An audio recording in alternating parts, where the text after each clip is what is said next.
I froze when I saw my wife arrive with another man at our son's school's parents' party. I immediately went to her and said, "What's this?" She remained silent. But that silence, that damned silence, was louder than any scream she could have uttered. The man beside her tried to explain himself, held out his hand as if he were someone important to me, and it was in that instant, in that space of time where my heart races and my throat catches, that I realized, this was the new man in her life. And me? I was no longer part of any of it. She didn't even have the dignity to tell me. I found out in the most humiliating way possible, next to my son, surrounded by parents, teachers, children running around with colorful backpacks and "family is everything" signs. And mine. Mine had just been ripped from me without any anesthesia. I didn't make a scene, I didn't scream, I didn't cry. I just turned my back and left. I filed for divorce the next day, and she didn't even try to stop me. Her expression when she received the notice was almost one of relief. But it was in the following days that the penny dropped. Because while she was discovering the bitter taste of miscalculated freedom, I was gaining custody of our children. They stayed with me, not by court order, but by choice. Because in the end, children recognize the one who never left, the one who was always there for the school presentations, the hurried breakfasts, and the feverish nights. They chose to stay. And she? She was left alone, in a rented apartment, with silence and regret knocking on her door every night. For weeks, she tried to call me. Texts, emails, even letters, as if writing by hand again could return what she had thrown away with her own hands. One day, she showed up at my door with red eyes, saying she missed our routine, that it had all been a mistake, that she was confused, that the other man was nothing like she expected. I looked at her and saw the woman who had once been my home, but I also saw everything she had destroyed. And then, for the first time since the day of the betrayal, I spoke calmly, without rancor, without anger, just with surgical coldness, "I forgive you. But I don't love you anymore." There were no screams, no tears. Just an eerie silence, an echo of an end. From that moment on, she began to watch my reconstruction from afar. She saw me learn to smile again, she saw me take our children on trips, she saw me start dating someone else. And, little by little, she became a shadow of what had once been important. I was moving on. And she had stood still, trapped in the illusion that she could simply go back in time and fix what had been so cruelly undone. The cruelest thing of all was what came after. Not the divorce, not the custody of the children, not her loneliness. It was the moment she finally understood that love, when betrayed, doesn't die. It transforms.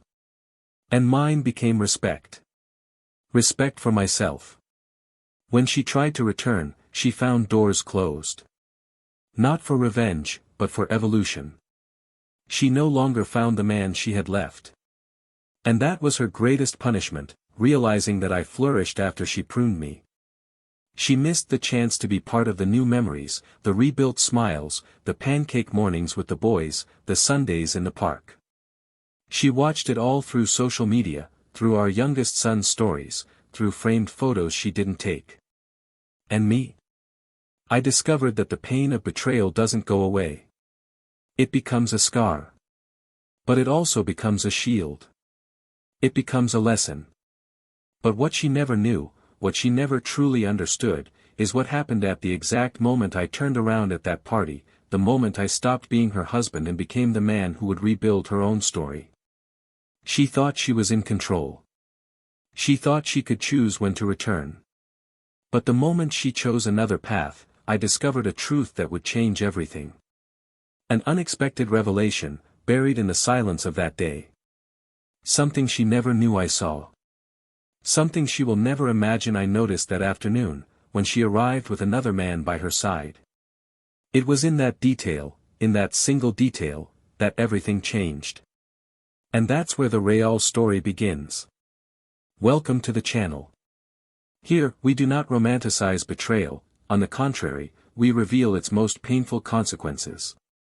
All stories are fictional, but they carry a profound truth, betrayal destroys homes, loves and lives. If you value loyalty and know the weight of a wrong choice, prepare yourself. Because what you are about to hear will shock you. Good story. In the center of the room, illuminated by a warm, yellowish light, Thomas zipped up his son's backpack while he heard laughter coming from the kitchen. Elena's voice was light, melodious, the kind that filled the spaces of a home with a kind of peace that mingled with security. Married for almost 10 years, they had built a life together that, to any outsider's eye, seemed exemplary: a house with a well-tended garden, family dinners, mutual friends, planned trips, and a 7-year-old son who had inherited their smile. Thomas was a calm, methodical man, the kind who triple-checks that the gas is turned off before leaving the house, yet he managed to maintain a good humor that charmed his colleagues at the office and the neighbors down the street.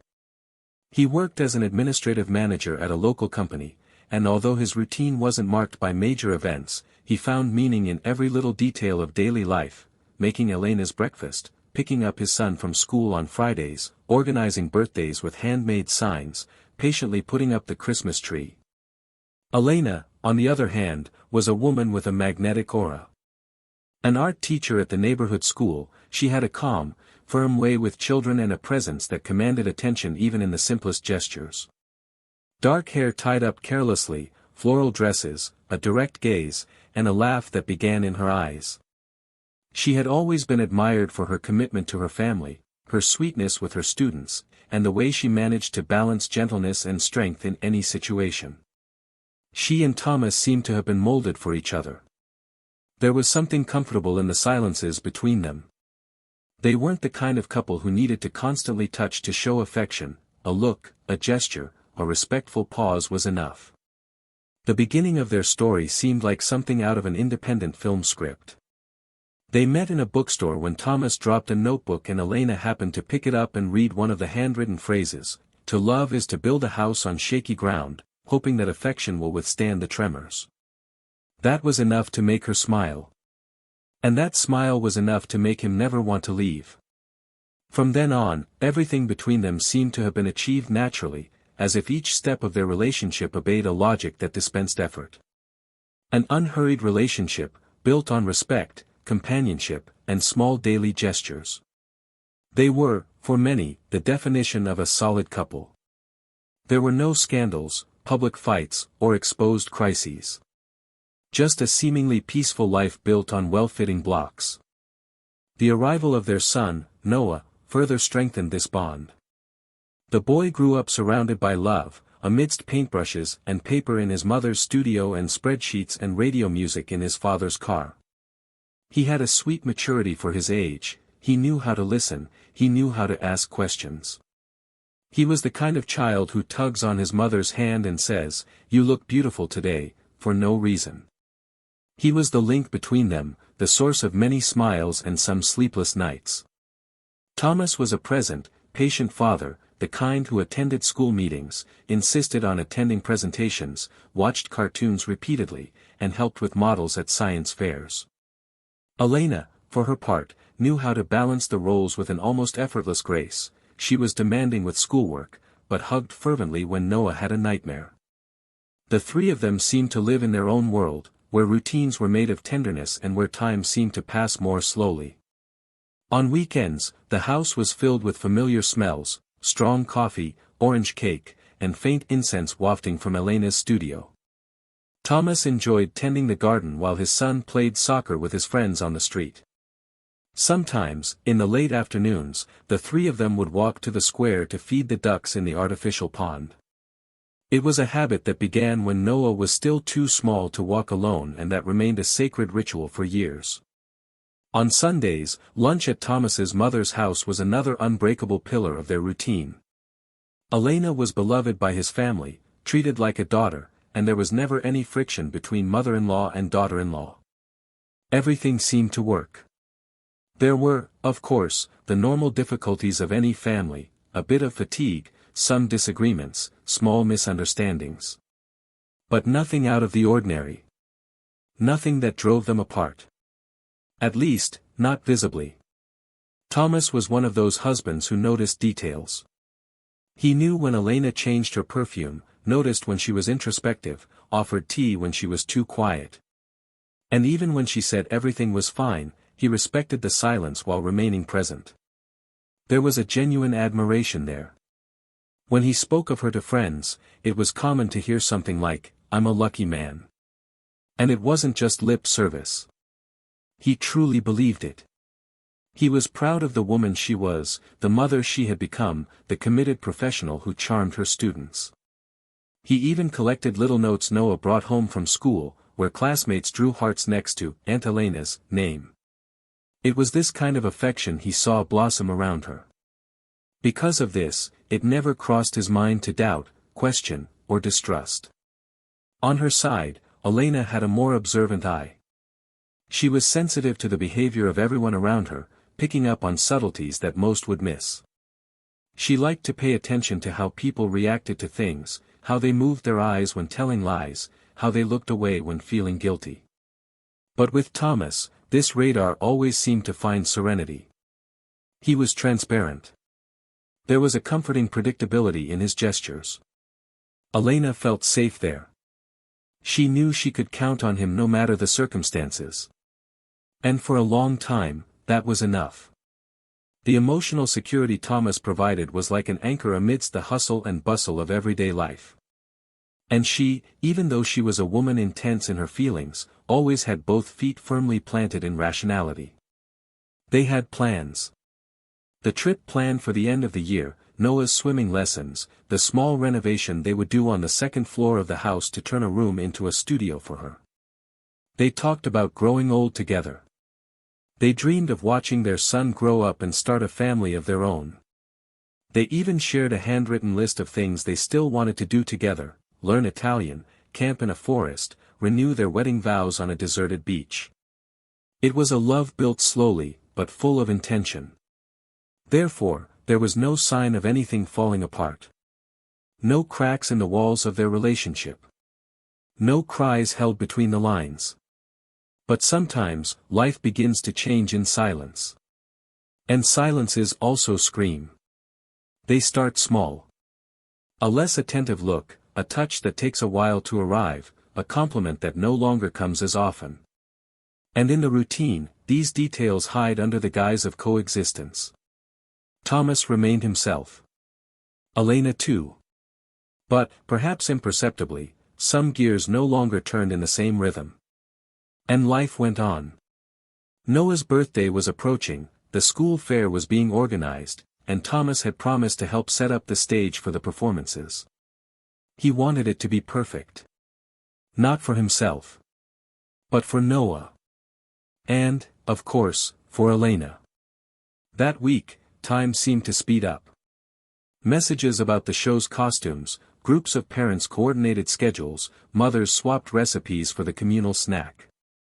Thomas actively participated in everything, as always. He carried boxes, arranged chairs, hung posters.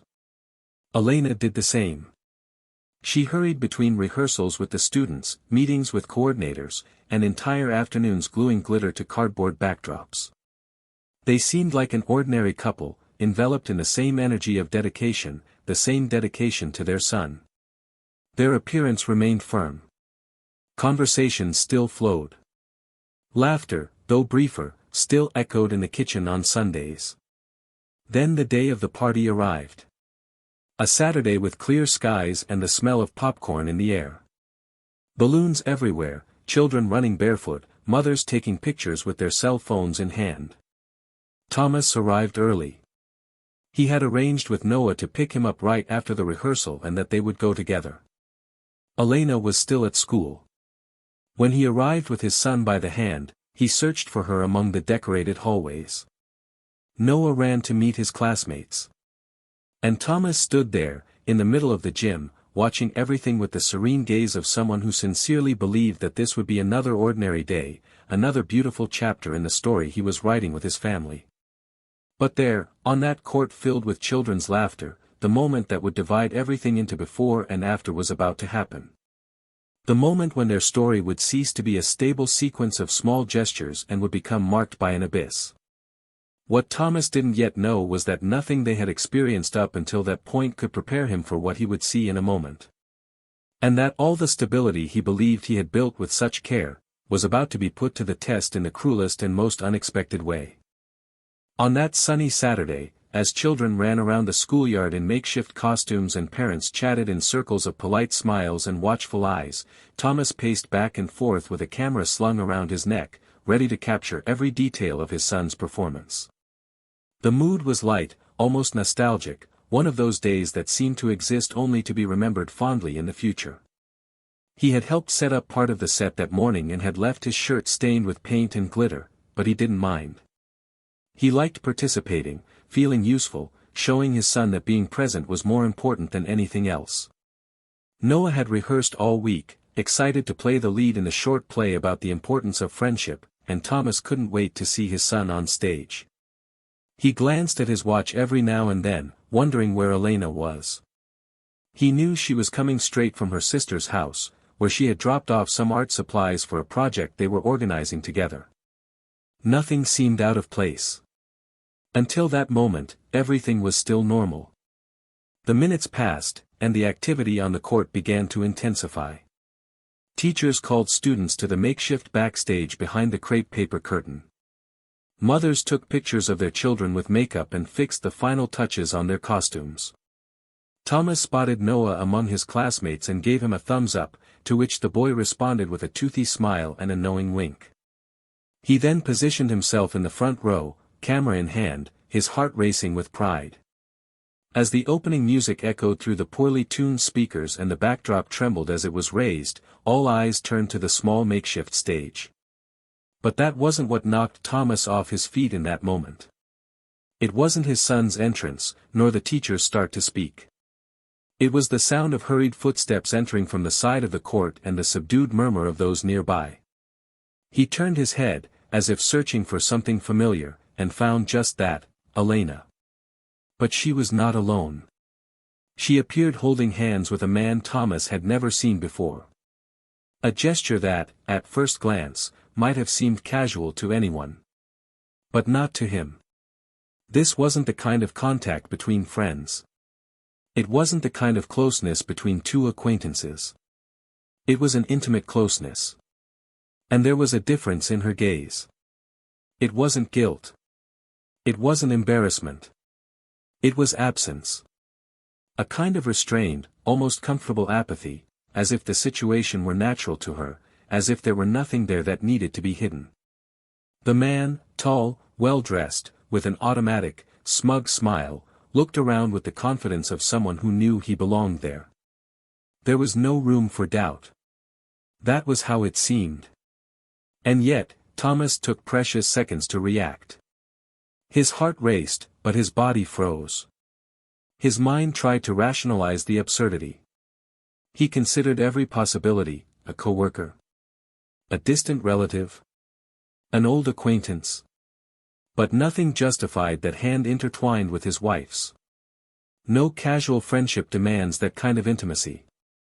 They walked to the middle row and sat side by side. Elena didn't even look at him. She didn't see him. Or pretended not to. Thomas felt his stomach sink, as if something were being ripped out from inside, as if he were watching his own life in third person. It was like being in a lucid nightmare, where everything seemed too real to be a lie, yet too implausible to be true. His hands began to sweat, his chest tightened. Still, he did nothing. He remained there, motionless, with the camera between his fingers, watching everything, unsure whether to scream or simply disappear. As the performance began, he tried to keep his focus on the stage, on his son, who was now reciting his lines with enthusiasm and a bright look in his eyes. But the sight of the woman beside another man, smiling casually as if nothing were happening, insisted on invading his peripheral vision. Every laugh she let out beside him was a razor blade stuck in his chest. Every gesture shared between them was a blow. Thomas found himself torn between the urge to confront Elena right there, in front of everyone, and the need to protect his son from this chaos. It was a suffocating internal struggle. He took a deep breath and pressed the camera button hard, recording every second of the performance as if it were the last memory he would have of an entire family about to fall apart. At the end of the play, applause filled the room, and Thomas instinctively stood up, applauding his son with feigned enthusiasm. Noah ran down the stage, hugged his father tightly, and asked if he'd seen everything. Thomas replied with a shaky smile that yes, he was incredible. Elena, beside the man, simply watched from afar, as if unsure how to approach. Their eyes met. For a moment, everything stopped. There was shame, perhaps. Or something worse, indifference. And then, as if that moment demanded an inevitable conclusion, Thomas walked toward her. He approached slowly, his steps firm, his gaze fixed. Noah had run off to play with his classmates and stayed far enough away not to hear what would be said. The man beside Elena tried to appear friendly, extending his hand in a polite greeting. But Thomas ignored him completely. He looked only at her. And then, in the lowest voice he could maintain without trembling, he said, "What is it?" Elena didn't answer. She just lowered her gaze. She didn't say a word. The silence that formed between them was dense, thick, difficult to breathe. The lack of explanation hurt more than any confession. Thomas hadn't expected an excuse. But the omission, that calculated silence, that cowardly escape, was the final blow. Everything had been said. Everything had been exposed. He walked away without looking back. He walked to the school exit with shaky legs, but with a crystal-clear decision forming in his mind. That night, he packed his bags. He left a short note. He didn't scream, he didn't break anything, he didn't plead. He simply left. The following week, he filed for divorce. He moved in coldly, with a silent pain that consumed him inside, but with the dignity of someone who knew he had reached the end of a cycle. Noah moved in with him. Elena didn't protest. She didn't have the strength. Or perhaps, at that moment, she still didn't realize the depth of what she had lost. Time, which had previously seemed to pass slowly, began to have a different rhythm. The days were filled with responsibilities, lawyer appointments, routine adjustments, difficult conversations with his son. Thomas tried to maintain his composure, tried not to break down. But there were nights when the silence of the house weighed more than he could bear. The room he had once shared with Elena now felt like a museum of absence. And even as he tried to move on, even as he forced himself to take one step after another, questions hammered at his mind. When did everything fall apart? What hadn't he seen? What had he failed to do? These were doubts that burned like acid, and that no amount of time could completely heal. Meanwhile, Elena began to show signs of belated regret. She tried to reconnect with generic messages, tried to suggest meeting up to talk. But Thomas didn't respond. Not because he hated her. But because he was trying to survive it all the only way he could, by putting an end to it. She appeared once at his doorstep with red eyes and a shaky voice. She said she missed everything, that maybe she'd made a mistake. He listened silently. And then, with a cutting calm, she replied, "I forgive you. But I don't love you anymore." Those words were spoken firmly, but also sadly. And it was there, in that moment, that she understood she had crossed a line of no return. But what she didn't yet know, what still remained hidden behind Thomas's steady gaze, was that he had seen something else at that party. A detail she hadn't even imagined. Something that hadn't been revealed yet.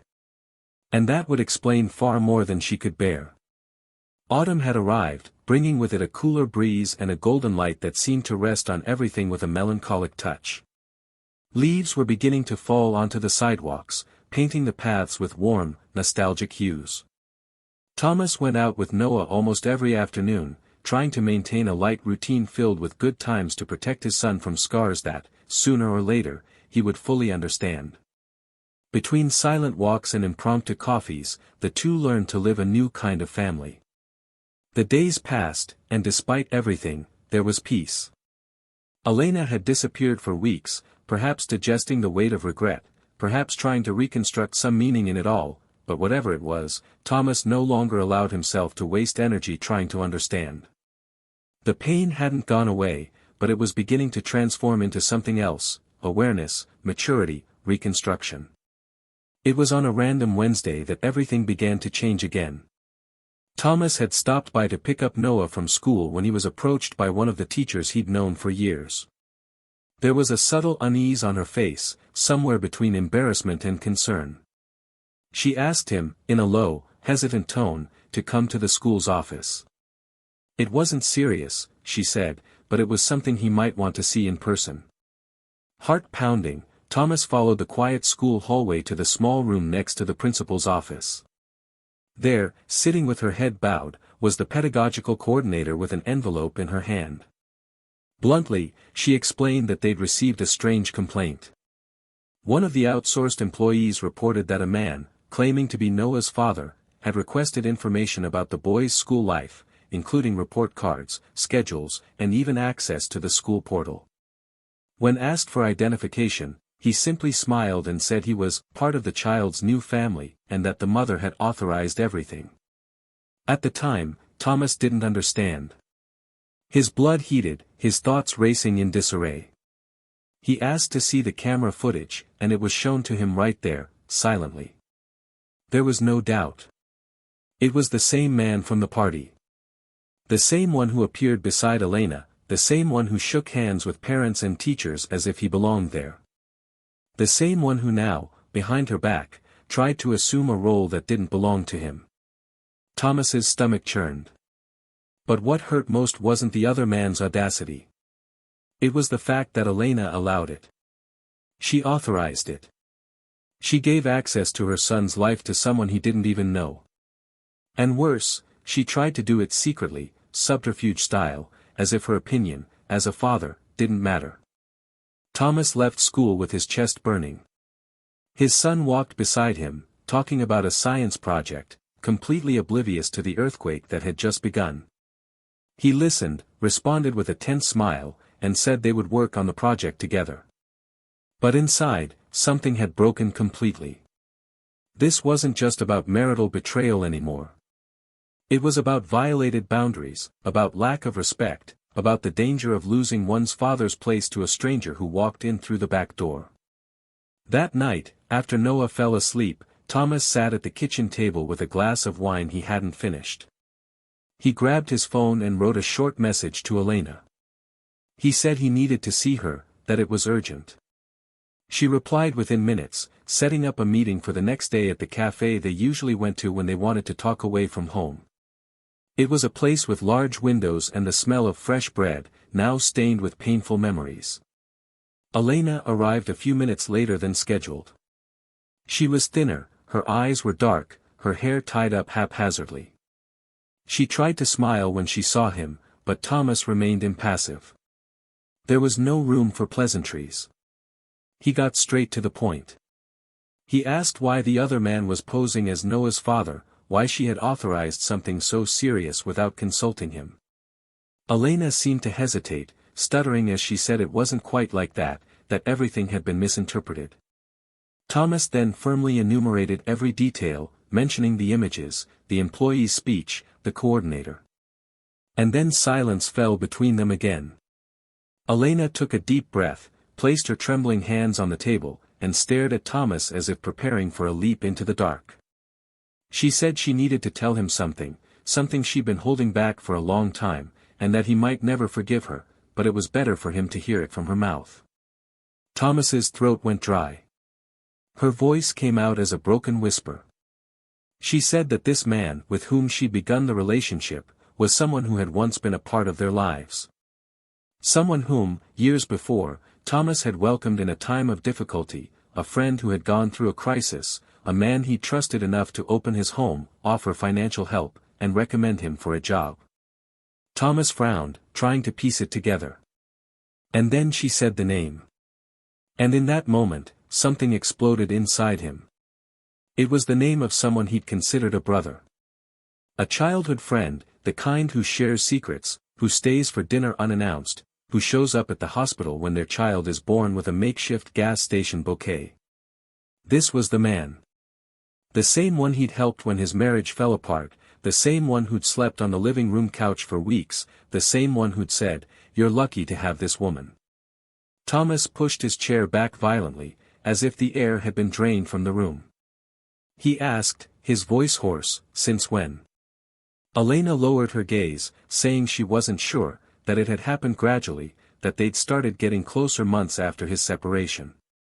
That she'd felt alone, vulnerable, and that she'd found in him the listening ear she needed at that moment.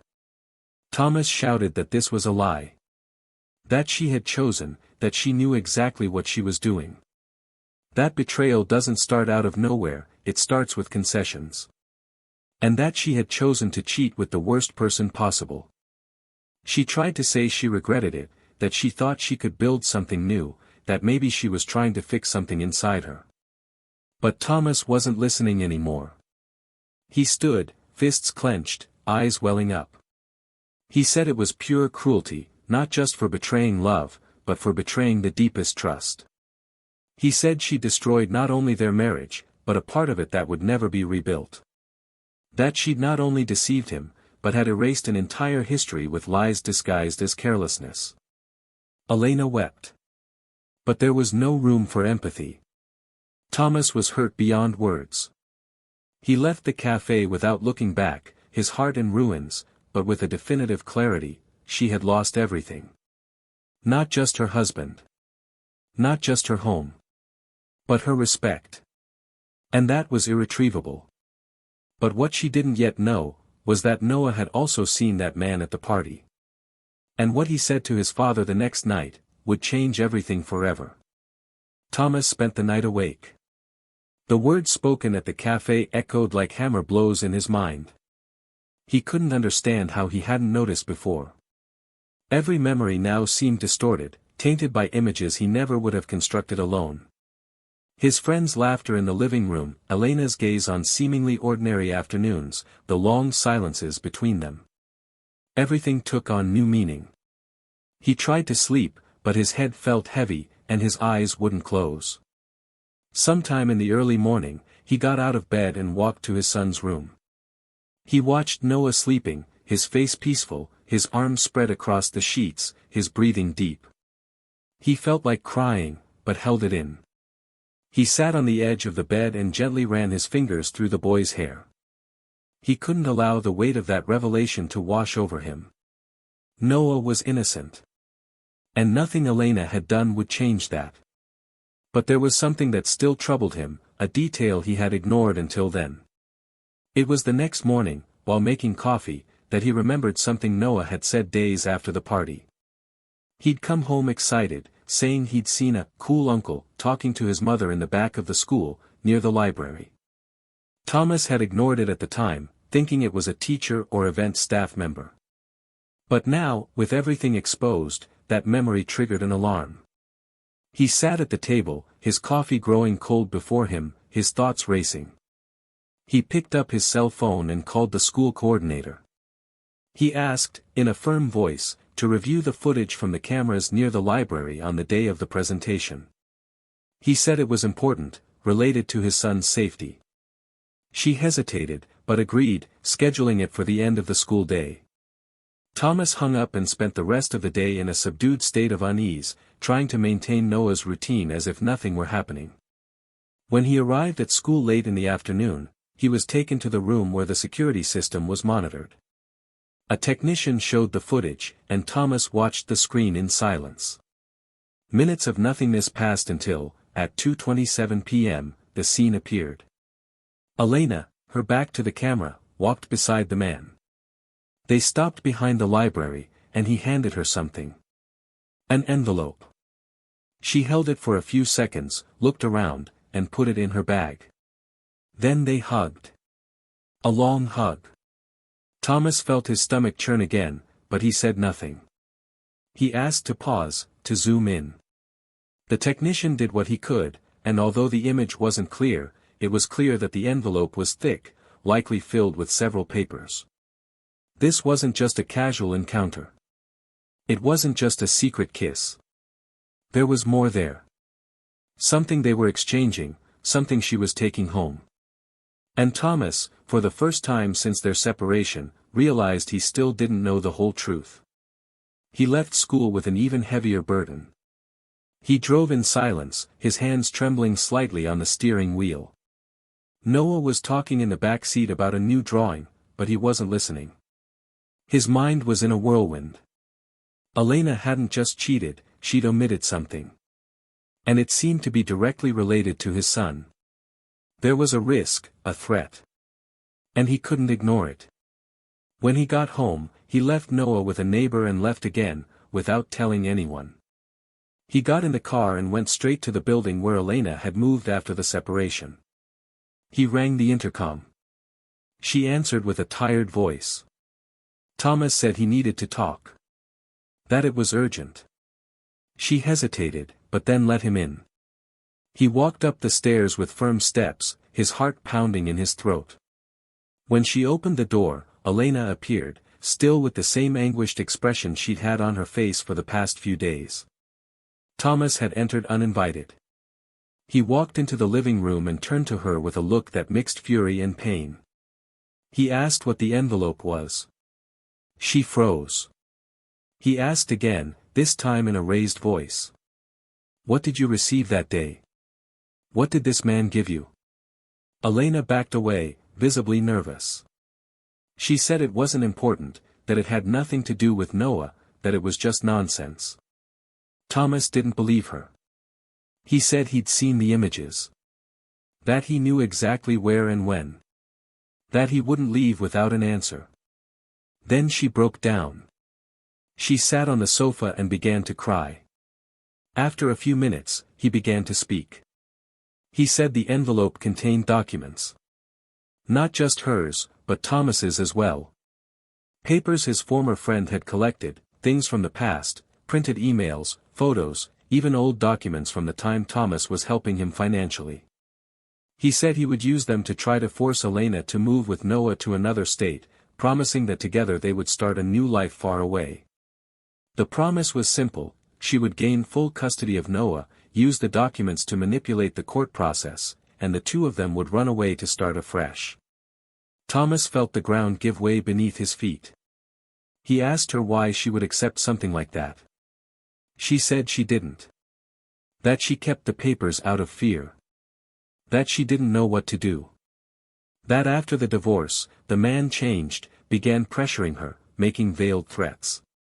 He said he knew secrets from the past, that he knew things that could destroy Thomas's image, that he knew his weaknesses, and that she just needed to cooperate for everything to go smoothly. Thomas was in shock. Not only because of the contents, but because it put his own son at risk. He asked where the documents were. Elena, silent, went to the bedroom and returned with the envelope. She handed it to him. He said he didn't have the heart to destroy it, but he also couldn't give it to anyone. Thomas opened the package right there. There were copies of emails exchanged between him and his friend years earlier, when he had helped him financially, some bank transfers, old photos of meetings and parties. Nothing incriminating. But enough to create a false narrative if taken out of context. Thomas then understood. The man Elena had betrayed him with wasn't just a traitor. He was someone willing to use her son as a bargaining chip. Someone who, having been welcomed in a moment of weakness, had hoarded information for the day he could manipulate his helper. And she was too weak to stop him. Thomas stood up, his eyes blazing. He said he wouldn't allow Noah to be involved in any of this. That if she didn't do something, he would. Elena said she had already broken up with the man. That she had cut off contact weeks ago. That she was only now working up the courage to tell him. Thomas no longer believed words. He took the envelope and left. That night, she slept little. The next day, she sought out her lawyer and explained everything. She showed him the documents and asked for guidance. They decided to file a precautionary request to protect their son's custody and filed a report for attempted judicial manipulation. The courts moved quickly. The man's name was included in a protective order, and Elena, now completely removed from everything, began to cooperate, providing messages, screenshots, and evidence of threats. Thomas could breathe again, albeit with difficulty. Life was still a mess, but at least now there was protection. Noah remained in the dark. And Thomas did everything he could to keep it that way. But a week later, the boy entered his father's room with a notebook in his hand. He sat on the bed and asked if it was true that he could no longer see his school uncle. Thomas froze.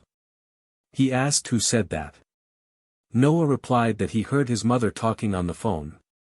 He said it was a secret, but that he thought his father should know. He also said that the man had told him that one day he would have a new daddy, who would take him to another place with a house in the country and a room full of toys. Thomas swallowed hard. He hugged his son and firmly told him that he would always have only one father, and that nothing, absolutely nothing, would change that. Noah looked at him and said he didn't want to see that man anymore. That he seemed nice, but now he was scary. It was the harshest sentence Thomas had ever heard.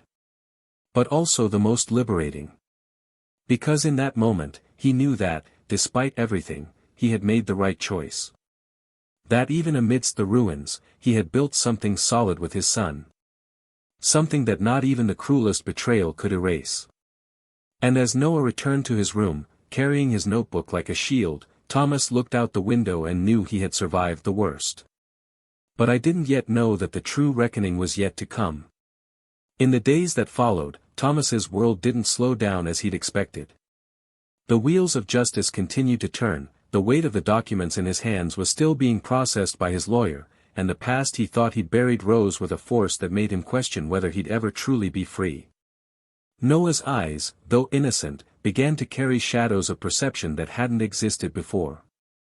The boy still smiled, still talked about his drawings and plans for the weekend, but Thomas sensed something had changed in the silence between one sentence and the next, in that brief space in which a child sought to understand the adult world that insisted on invading his reality.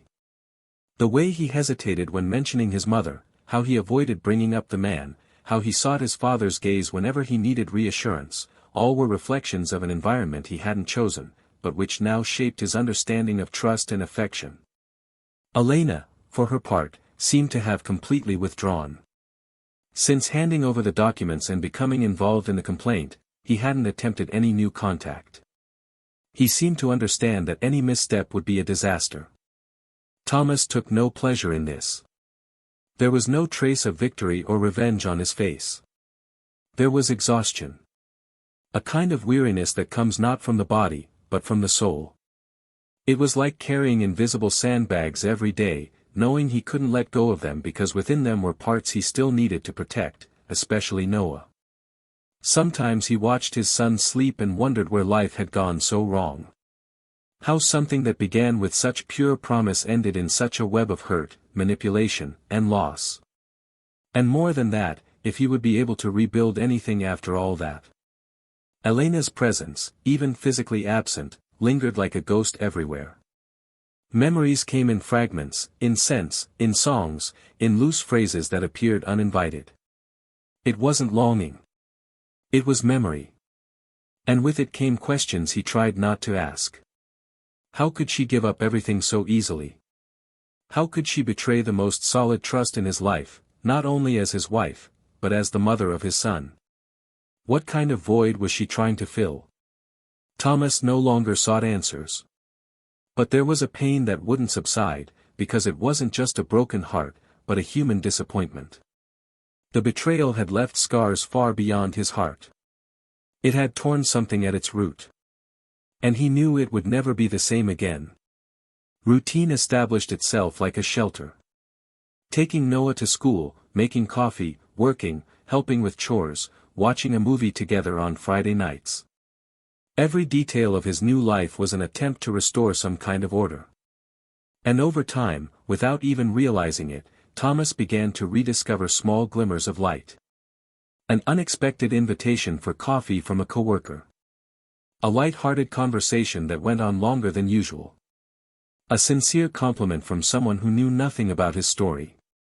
These were simple gestures, but they gradually rekindled something in him. It wasn't about seeking a replacement, but about allowing life to move forward.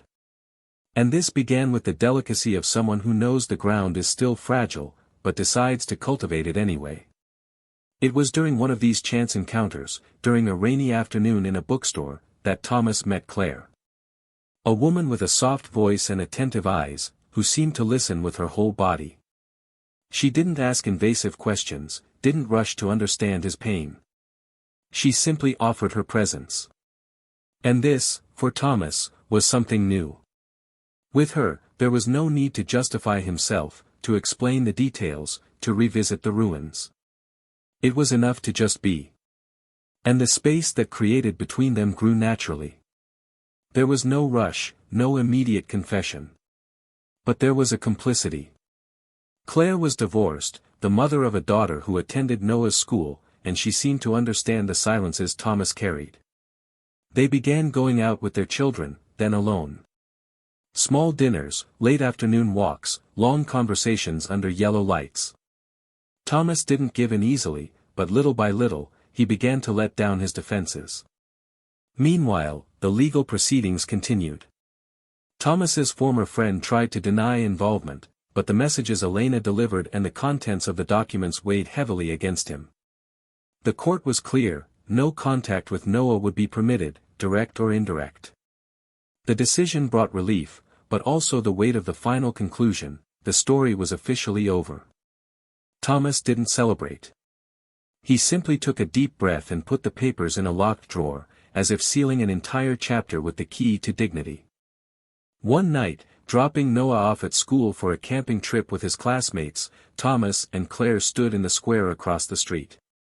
The rain had stopped, and the air carried the scent of wet earth. They sat on a bench under the trees and talked about everything but the past.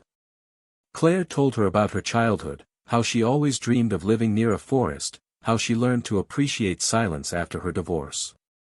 Thomas listened with a calm heart, a calm he hadn't felt in a long time. When she rested her head on his shoulder, he closed his eyes. There was no guilt there. Only gratitude. That it was still possible to feel something good after the chaos. But not everything was resolved. Because a week later, Elena appeared at his door, her eyes sunken, her makeup free, her hair tied up hastily. She said she needed to talk. That she had something to deliver. Thomas hesitated, but let her in.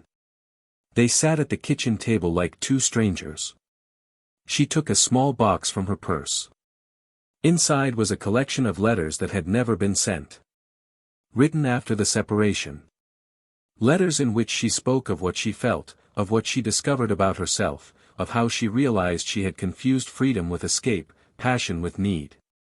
She said she didn't expect forgiveness. But she needed him to know that, despite everything, she recognized the damage she had caused. Thomas took the letters but didn't open them. He said maybe one day he'd read them, maybe not. That there was no more room for what they were. That now there was another construction, another story underway. Elena nodded. She asked to see Noah. She said she missed him. Thomas, his voice firm, replied that it would depend on his son. That he would never stop him, but he wouldn't force anything either.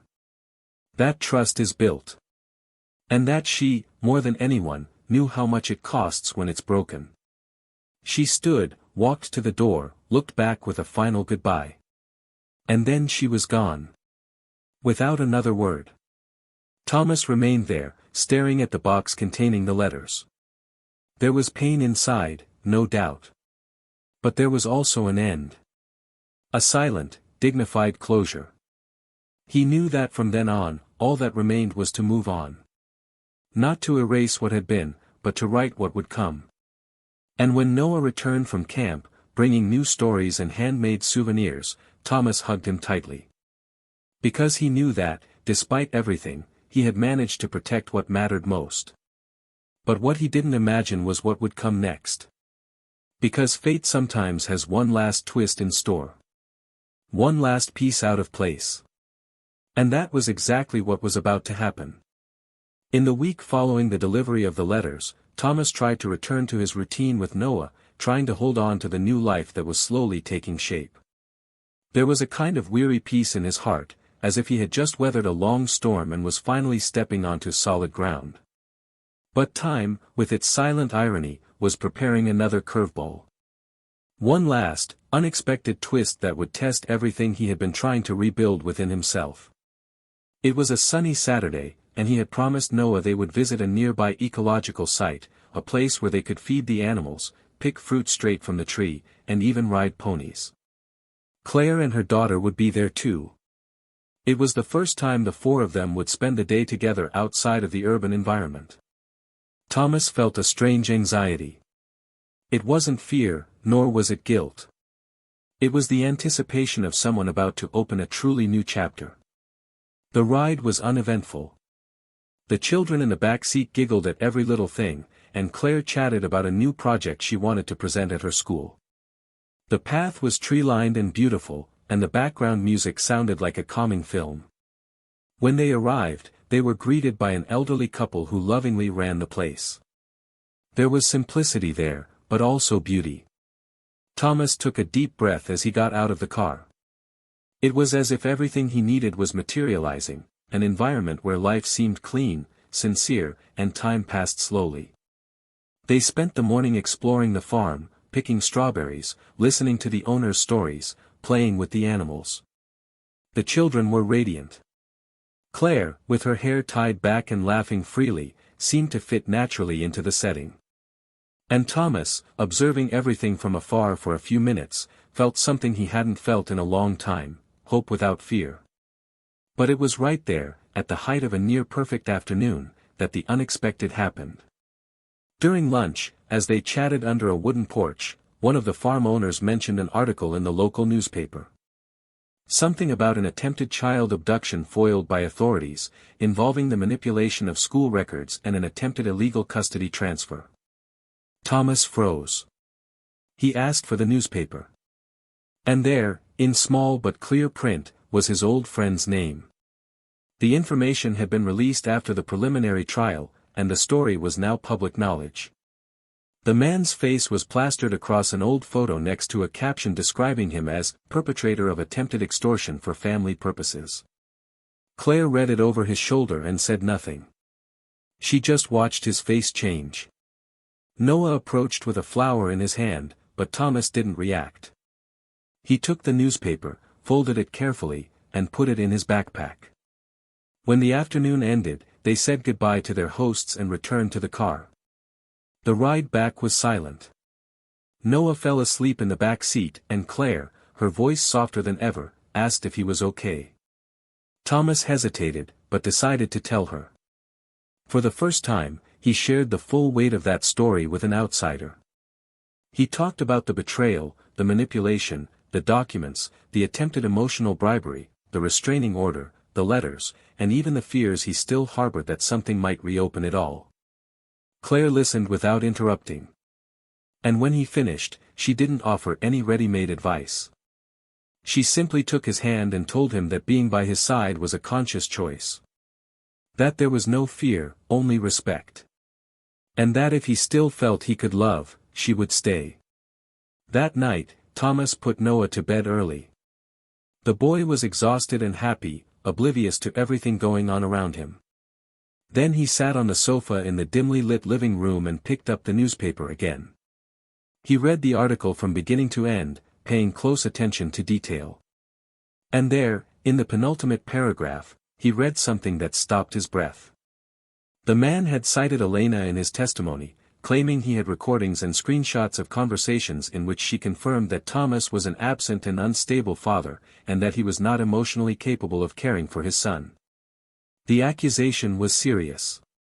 Even if it hadn't been confirmed, the simple fact that it had been recorded in an official document meant it could be used, sooner or later, to undermine Thomas's image as a father. And that he couldn't allow. The next day, he went back to his lawyer. He brought the newspaper, requested a legal analysis of the citation, and asked what could be done to protect his image and Noah. The lawyer was blunt. A hearing would need to be brought forward to reinforce the protective nature of the current custody agreement and establish clearer boundaries regarding any reconnection with Elena until an official retraction was made. Thomas hesitated. An official retraction was something she would probably never do. But at the same time, he couldn't live with that cloud hanging over him. It was then that he made a decision that surprised him. He called her. He told her he needed to see her again. That it wasn't about resentment, but about responsibility. That it was time to resolve everything definitively. They met in a park in the middle of the afternoon, where there was movement but also privacy. Elena arrived with a heavy look in her eyes, her body red and hunched. Thomas was direct. He showed the newspaper, pointed out the accusation, and said it couldn't go unanswered. That he could no longer live threatened by shadows she herself had nurtured. Elena cried. She said she didn't know about it. That she had never allowed him to be described that way. That she felt ashamed, and that she was willing to do whatever it took to make amends. Thomas asked her to be honest. Not just sign a judicial retraction, but write something to Noah. Tell him, in her own words, that he was and always will be a present father. That the child deserved to know this, even if he only read it when he was older. She agreed. She said she would. She owed it to them, but especially to her son. Thomas took a deep breath. There was no relief there. But there was clarity. He knew that this moment truly closed the last crack in that past. He returned home with heavy shoulders, but with his soul less suffocated. He spent the rest of the night with Noah, playing video games and eating popcorn on the couch. Claire texted him to say she'd expect him the next day for lunch with his daughter. Thomas responded with a simple but meaningful emoji. The kind of response that conveys what words can't. As he lay down, he stared at the dark ceiling for long minutes. He thought about everything he'd been through. About who he was, who he'd become. And the next morning, waking to the smell of coffee and the sound of Noah brushing his teeth, he understood that he had finally reached the point where he was no longer defined by what he'd suffered. But rather, by what he chose to do with it. And it was precisely this choice that would lead him to experience what would come next. Because the pain had taught him. But love, now, was what guided him. The morning was calm, the sun streaming through the living room window like a silent invitation to life to continue. Thomas sat at the table with a cup of coffee, watching Noah scribble colorful drawings in his notebook while talking about the school trip he would be taking next week. The simplicity of the scene brought a strange sense of quiet victory, not for having overcome anyone, but for having survived in one piece what many cannot endure. There was no longer any heaviness in his breathing, no hesitation in his eyes as he looked at his son. The love he had always had for him had overcome the pain, and that was the greatest response he could give to life. Every step from then on was a new beginning, and now, with Claire by his side, the house began to fill with a new kind of warmth, different from the old, but deeply genuine. Claire had become not only a constant presence, but an ally in rebuilding something Thomas thought he'd lost forever, hope and love. She didn't force anything, didn't demand promises, simply walked with him, step by step, gently and courageously. Her daughter gradually grew closer to Noah, and the two seemed to understand each other in a language all their own. The days became filled with laughter, Sundays smelled of pancakes again, and the sound of loneliness gave way to soft music playing in the kitchen as they prepared dinner together. Thomas no longer spoke of his experiences, not because he denied the past, but because he had finally learned to leave it where it belonged, behind. Elena's retraction was delivered a few days later, handwritten, with honest, unvarnished words. She acknowledged her mistake and deeply regretted allowing her fragility to harm someone she once loved. She said Thomas had always been a present, caring father, and that Noah deserved to know that, without any fuss or lies. The document was attached to the case file, and the judge made the final ruling, officially establishing Thomas's custody, with regulated and supervised visitation for Elena. The decision was not met with relief, but with a bittersweet sense of finality. Elena didn't protest. She simply nodded and left the courtroom without looking back. There was nothing more that could be said. She moved away shortly afterward. She went to a smaller town, far from everything that reminded her of the life she lost. She opened a small studio, trying to reconnect with a version of herself she had abandoned long before everything fell apart. The man she had cheated on Thomas with never resurfaced. After the legal scandal, she disappeared from public life, lost her position at a mid-sized company, had her assets frozen due to other lawsuits, and ended up being sued by 2 more people for misuse of personal data. She became a tarnished name, erased from social circles, a silent example of how character, once corrupted, drags everything around it down into the mud. Elena and Noah's reunion only happened months later. It was on a weekend, in a public park, with supervision. Thomas chose not to be there closely, simply leaving his son in the care of a mediator and observing from afar. Elena was visibly different, thinner, more composed. Noah ran to her with some hesitation, but then hugged her tightly. They talked for an hour. She brought an album of old photos, smiled through tears, and listened more than she spoke. When Noah returned to the car, Thomas hugged him and asked how it had gone. The boy simply replied that it had been good, but that he preferred to sleep at home, with his toys, his drawings, and the food he cooked. And in that simple comment, Thomas understood everything. Time continued. Claire and Thomas tied the knot in an intimate ceremony, attended only by close friends and their children. It was a low-key celebration, but one filled with meaning. It wasn't about erasing the past, but about acknowledging the present. It was about 2 people who had made it this far not through luck, but through courage. Thomas held Claire's hand during the vows, his eyes moist, not out of sadness, but out of gratitude. For the chance life had given him to love again without fear. When they danced for the first time as a couple, Noah watched from the edge with a smile on his face, as if to say, without words, that everything was now right. In the following years, life continued with its ups and downs, but never again with the same burden as before. Elena maintained sporadic contact with her son, always respecting the limits imposed by time and trust. She never tried to interfere again. Perhaps you finally understood that true love can't be begged for or bought. It's built every day with small choices. And that when this foundation is broken, what remains is not freedom, but regret. She began working with vulnerable children, perhaps as a way to make amends for the absence she caused her own son. She never remarried. She never had another child. Her life moved on, but silently, like someone who chose to live with the consequences of her own actions. As Thomas watched Noah grow, forming his own ideas, making friends, and experiencing teenage passions, his chest swelled with pride. The boy had become a kind, intelligent young man, firm in his values. He always said his father was his greatest role model. And this, more than any other achievement, was the greatest victory Thomas could achieve. He hadn't just overcome pain. He had overcome the cycle. And he had left his son a legacy of dignity, something no betrayal could ever erase. If you've come this far, with a heavy heart and your mind immersed in this story, tell us, what did you think of this journey? Do you believe it's possible to start over after such a profound betrayal? Leave your comment below, we want to hear your opinion.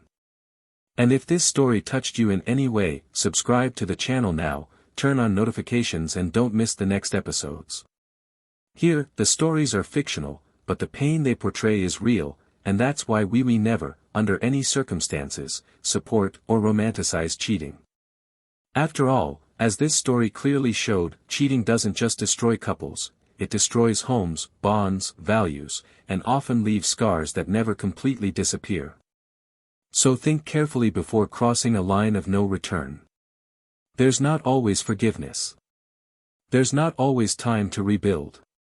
And when you lose true love, all that's left is the echo of what could have been.